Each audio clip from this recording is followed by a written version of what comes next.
अगर एक को ऑन रखा वो रात को खराब हो गया तो होल नाइट में आपका बैटरी भी डिस्चार्ज हो जाएगा, सिस्टम भी फेल। ठीक है, ये लोड शेयरिंग के बेसिस से चल रहा है। अभी इसमें अलार्म आ रहा है, उसका मतलब ये लोड ठीक से नहीं रहा है, लोड इक्वल डिस्ट्रीब्यूशन नहीं हो रहा है। क्योंकि SMR 1 में SMR लिखा है, ये this is the CSU, supervisory come control unit. तो इसमें प्रेस करने से SMR 1 12 एम्पीयर ले रहा है, SMR इंक्रीज बटन है, इंक्रीज क्या है तो SMR 2 0 ampere, that is load sharing नहीं हो रहा। वो लोड शेयरिंग करने के लिए सिस्टम कहाँ से आएगा, इसका पीछे एक मदरबोर्ड है, वहाँ से आएगा। इसमें कुछ प्रॉब्लम है, इसलिए लोड शेयरिंग नहीं आ रहा है, इसलिए अलार्म इज करेंगे। ठीक है, एंड इसमें से जितना सेटिंग है, जितना कुछ है, सब कुछ आप देख सकते हैं। टेम्परेचर कितना है, बैटरी कितना है, बैटरी क्या है, बैटरी का हिसाब देखने के लिए आपको you have to press the battery. Battery 1 10 ampere, यहाँ में क्या है, इंक्रीज डिक्रीज एंटर। तो अब इंक्रीज में आइए, नेक्स्ट आएगा temperature, battery temperature not error. ठीक है, अलार्म 40 डिग्री सेल्सियस होने से वो अलार्म आएगा। बैटरी का कैपेसिटी कितना है, 300 एम्पीयर आवर। अगर मान लीजिए अभी बैटरी 300 एम्पीयर का बैटरी आपका खराब हो गया तो उसको रिप्लेस करना है। रिप्लेस करने के लिए आप 200 एम्पीयर आवर का बैटरी लगाया, तो इसमें भी आपको 200 एम्पीयर करना है ना, तो ये क्या करेगा, हाई करंट देगा उसको, तो खराब हो जाएगा। तो you have to enter button, enter button जैसे आप प्रेस किया इट विल स्टार्ट ब्लिंकिंग। अभी आप 200 लगा दिया, you have to press decrease, क्योंकि ये 300 है, फिर डिक्रीज करिए, डिक्रीज करने से डिक्रीज हो जाएगा।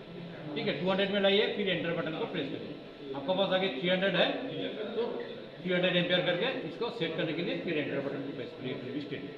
ठीक है, फिर सिमिलरली आपका नंबर ऑफ बैटरी अभी 55 है, तो अगर एक बैटरी आप बढ़ा दिया तो इसको भी 56 करना है, न तो आप 56 बढ़ा दिया, 55 सेटिंग करके रखा है, तो क्या होगा, वो जितना वोल्टेज देगा वो बैटरी के हिसाब से सही नहीं है।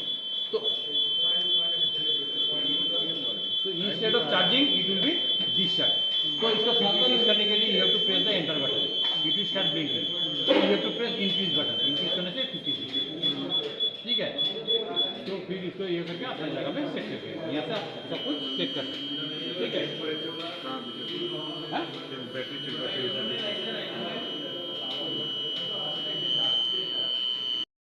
बैटरी में जाएगा, तीसरा आपका डीसी कन्वर्टर में आएगा। तो this is the inverter 1 and this is the inverter 2। समझ लीजिए, this is the inverter 1, this is the inverter 2 and this is square. ठीक है, अगर इन्वर्टर 1 आपका फेल हो गया, इन्वर्टर का रेंज कितना है, वोल्टेज कितना है, 110 वोल्ट डीसी, रेंज कितना है,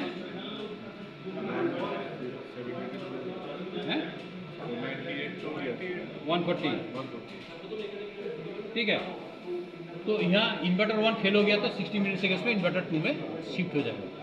अगर 20 सेकेंड्स का अंदर में इसका प्रॉब्लम सॉल्व हो गया तो it will automatically back to inverter 1 and this is fair. अगर 20 सेकेंड्स का अंदर में ठीक नहीं हुआ it will be remain here, वो बैक होके नहीं जाएगा। अगर ये फेल हो गया तो 500 मिली सेकेंड से AVR सिग्नल है, नीचे दोनों ही आपका AVR है। ठीक है, तो AVR सिग्नल, AVR, तो यहाँ से कहाँ है, CVT में है। ठीक है, इसका A है, इसका A है, तो यहाँ से 230 वोल्ट निकल करके आपका A सिग्नल का ट्रांसफार्मर है, 4, 2 अप के लिए 2 डाउन के लिए। तो इसमें आएगा 230 volt stabilize power supply AC, and यहाँ से जो आउटपुट होगा 110 वोल्ट DC, क्या AC। तो ये जाएगा आपका रील रूम में बासबर में, वहाँ से 2 सर्किट आपका सिग्नल मिल जाएगा। अब ये दोनों है आपका ट्रैक का ट्रांसफार्मर, जो कमर्शियल पावर सप्लाई का AVR ट्रैक में आएगा, वहाँ से 230 वोल्ट आउटपुट आपका ये ट्रांसफार्मर में आएगा। यहाँ से जो आउटपुट निकलेगा आपका, इनपुट में 230 वोल्ट, आउटपुट में 110 वोल्ट AC। ये कहाँ जाएगा आपका, चार्जर में, साइड में जो चार्जर है उसमें इन होगा, वहाँ से आपका बैटरी को चार्ज करेगा। ठीक है, CVT से क्यों नहीं रहता है,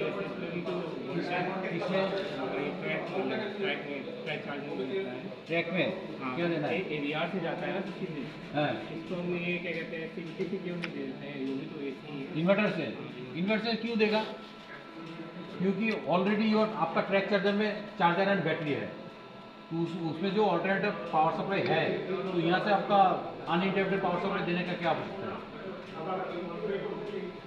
अनलिमिटेड पावर सप्लाई उसमें देने का जरूरत है जहाँ में नहीं है। तो सिग्नल में आपका कोई बैटरी वगैरह कुछ नहीं है, तो पावर सप्लाई जाने से तो इन्वर्टर से आउटपुट क्या होगा, 110, इन्वर्टर का आउटपुट क्या है, बैटरी में क्या चाहिए, डीसी, तो कैसे देगा? ये जो है डीसी डीसी कन्वर्टर, ये डीसी डिस्ट्रीब्यूशन पैनल, ये nothing but all are DC DC converter, ठीक है। तो इसका इनपुट कितना है 110 वोल्ट डीसी एंड वेरिएशन कितना है,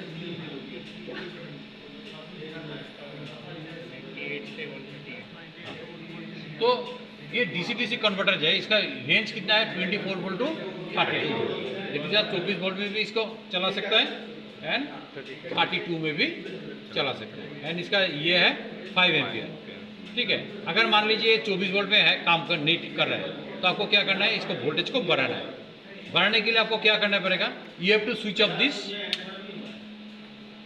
इसको स्विच ऑफ कर दीजिए। स्विच ऑफ पे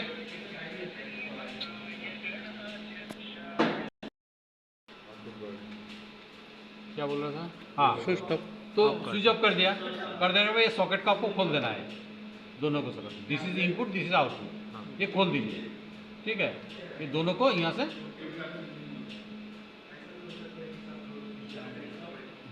खोल दीजिए।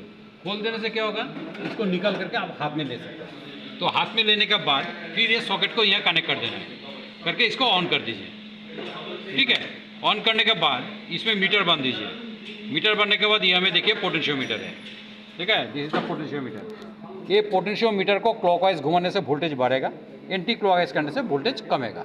तो एडजस्ट करने के बाद आप देख सकते हैं, मीटर नहीं है तो ये लीड खुल करके यहाँ लगा दीजिए, तो ये मीटर यहाँ आपको दिखाई देगा कितना वोल्टेज है, उसी में एडजस्ट करके इसको लगा दीजिए। उसके बाद दूसरा वाला खुलिए, सेम वोल्टेज करिए, करके उसको फिर इसमें लगा दीजिए। इसे लगा देने से आपका वोल्टेज फिर बढ़ जाएगा, और कमाना है तो कमा दीजिए, कोई प्रॉब्लम नहीं है, ठीक है।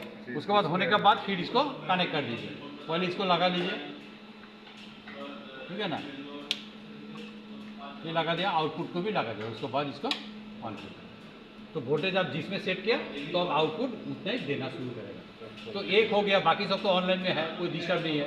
फिर दूसरा को करिए, फिर तीसरा को करिए, ऐसे करते करते सब हो गया। और कौन सा ये के लिए क्या है वो इसमें लिखा है, देखिए बीच में रिले एक्सटर्नल, ठीक है, रिले इंटरनल, ठीक है, बीपीएससी, एक्सेल काउंटर, सब कुछ लिखा है।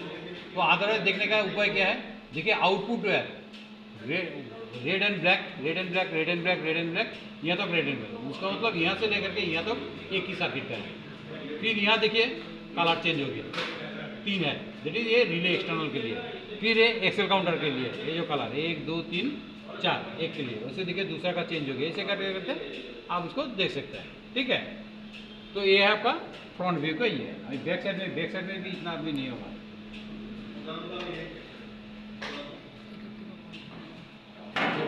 आपका हो जाने से दूसरे को दीजिए, दूसरे को होने से तीसरे को दीजिए, आफ्टर कॉम्प्लीशन ऑफ एग्जाम। इधर से लाइए, इधर से लाइए, देखिए वही जो लिखा है सब, देखा है, सब लिखा है, सब गियर में उसमें लिखा है कौन सा गियर है। और इसमें देखिए एसपीडी भी कनेक्ट करके रखा है। एसपीडी किस लिए कनेक्ट किया है, जो पावर सप्लाई आपका रूम का अंदर से बाहर में जाएगा फीड के लिए एक्सटर्नल, उसके लिए थ्रू एसपीडी जाना है। अदरवाइज उसी कॉन्ट्रैक्टर में अगर कुछ चार्ज आ गया, वोल्टेज आ गया तो क्या होगा, इक्विपमेंट खराब होगा, तो ये इसको प्रोटेक्ट करेगा, ठीक है। और कुछ नहीं है, यहाँ आउटपुट में कनेक्ट कर दीजिए, वो आपका रिले रूम में जाएगा, थ्रू सर्किट आपका साइड में चला जाएगा, ठीक है। और कुछ नहीं है इसमें, जो लिखा है उसी के हिसाब से कनेक्ट वही यहाँ में आएगा, ठीक है। ये दोनों में आएगा। यहाँ से आपका आउटपुट कितना लेगा, 230 वोल्ट AC, वो कहाँ जाएगा आपका, ये CVT होते हुए आपका सिग्नल ट्रांसफॉर्मर में, सिग्नल से AVR, ठीक है। AVR में कॉमर्शियल पावर सप्लाई डायरेक्ट आएगा, और इसमें बैटरी क्या हो गया, उसमें आ गया। लेकिन ये जो ऑटो सिस्टम है, ऑटो सिस्टम करने के लिए ये बोर्ड है PCB, and this is the switch. ये स्विच में आपका 4 पोजीशन है, auto, inverter 1, inverter 2 and CVT। ये ऑटो में है तो इन्वर्टर 1 चलेगा, फेल होने से 2 चलेगा, 2 होने से CVT चलेगा, ठीक है। अगर इन्वर्टर 1 में दे दिया तो इन्वर्टर 1 जितना टाइम चलेगा उतना टाइम ही आपका सिस्टम चलेगा। 2 में दिए तो 2 जितना टाइम चलेगा उतना टाइम चलेगा, ठीक है। ये सिग्नल के लिए जो आउटपुट है उसमें देखिए SPD लगा हुआ है, ताकि वो ग्राउंड से क्योंकि वो एक्सटर्नल के लिए जा रहा है, फील्ड से कभी सर्ज ना हो। और इसमें देखिए आउटपुट में आपका MOVR लगा हुआ है, ठीक है। और ये AVR में देखिए ट्रांसफार्मर है, ये है आपका क्या बोलते हैं, कंडेंसर, कभी कभी क्या होता है, एक कंडेंसर खराब होकर के शॉर्ट हो जाता है, शॉर्ट होने से सिस्टम आपका खराब हो जाएगा। अगर कंडेंसर खराब होकर ओपन हो गया, कंडेंसर का दो टाइप का फेल्योर आता है, open circuit failure and short circuit failure. अगर ओपन हो गया तो कोई प्रॉब्लम नहीं है। तो लगा था कि कंडेंसर कंडेंसर का आपका वो जो ये है रिपेल वोल्टेज है, उसको ये करने के लिए, काउंटर करने के लिए। ठीक है, इस जगह की इसमें ये है। और ये जो ट्रांसफार्मर है, ट्रांसफार्मर का प्राइमरी साइड में आपका टेपिंग है, 110 वोल्ट, 115 वोल्ट, 120 वोल्ट है। अगर दूर का सिग्नल आप ऑपरेट करना चाहते हैं, 110 वोल्ट देने से जाते जाते वोल्टेज ड्रॉप हो जाएगा, तो यहाँ में वोल्टेज बढ़ा सकते हैं, बढ़ने से आउटपुट भी बढ़ेगा, उसी वोल्टेज देकर का सिग्नल पे दे सकते हैं। ठीक है, सर ओपन तो होता है, शॉर्ट का नहीं होता। हाँ, तो कैपेसिटर शॉर्ट हो जाएगा। अगर शॉर्ट हो गया तो ये खराब हो जाएगा, तो उसको काट के निकालना है, फिर नया वाला लगाना है। ये क्या है? हाँ? ये ट्रांसफार्मर ये भाई इन्वर्टर में यूज होने के लिए वो ट्रांसफार्मर इंडिकेशन। ये आपका एसएमआर पैनल, एसएमआर पैनल में this is the 20 ampere fuse, point का आपका पॉइंट के लिए, ये सिस्टम का फ्यूज है। ठीक है, तो ये पॉइंट के लिए जो 110 वोल्ट है, ये पॉइंट ऑपरेशन के लिए आपका आउटडोर में जाता है, इसलिए एसपीडी यहाँ प्रोवाइड कर दिया। और ये जो कनेक्शन है, ये कनेक्शन आपका एसएमआर पैनल के लिए, ऐसे मॉनिटरिंग पैनल पीछे है, उसमें आपका बैटरी का डेट और डिस्टेंस का हिसाब से वहाँ आपका अलार्म आएगा। ठीक है, एंड ये जो है this is the LVDS, low voltage detecting switch. ये क्या करेगा, बैटरी जो 100% डिस्चार्ज होता है, वो 100% डिस्चार्ज नहीं होने के लिए वो प्रिवेंट करेगा, 90% पे वो बैटरी को आइसोलेट कर देगा। And this is the motherboard. ज़्यादा इन्फॉर्मेशन है, सब इन्फॉर्मेशन यहाँ आता है, यहाँ से आपका CSU कनेक्टेड है, अच्छा। तो कनेक्शन करके आप ये सकते हैं। कौन सा वाला एलवीडीएस वहाँ वही है, ब्लैक कलर का छोटा सा, दो टर्मिनल फिर चालू करने के लिए दो टर्मिनल शॉर्ट करना पड़ता है एक बार 1 टाइम। ठीक है, एंड इसमें आपका सब कुछ लिखा है, कौन सा वायर किस में लगाएगा, इसका वायरिंग डायग्राम भी हम दे देगा आप लोगों को। ठीक है, सो दैट आप लोग उसको ये कर सकते हैं। ठीक है, ये है अबाउट आपका आईपीएस में गियर। और ये आपका 5 एम्पियर का एक सॉकेट दिया 230 वोल्ट का, वो इन्वर्टर से आपका यहाँ आ रहा है, so that in case of power supply failure, आपका कुछ काम है, इमरजेंसी काम है, तो आप यहाँ में लगा करके काम कर सकते हैं। ठीक है, चलिए, अगर आप लोग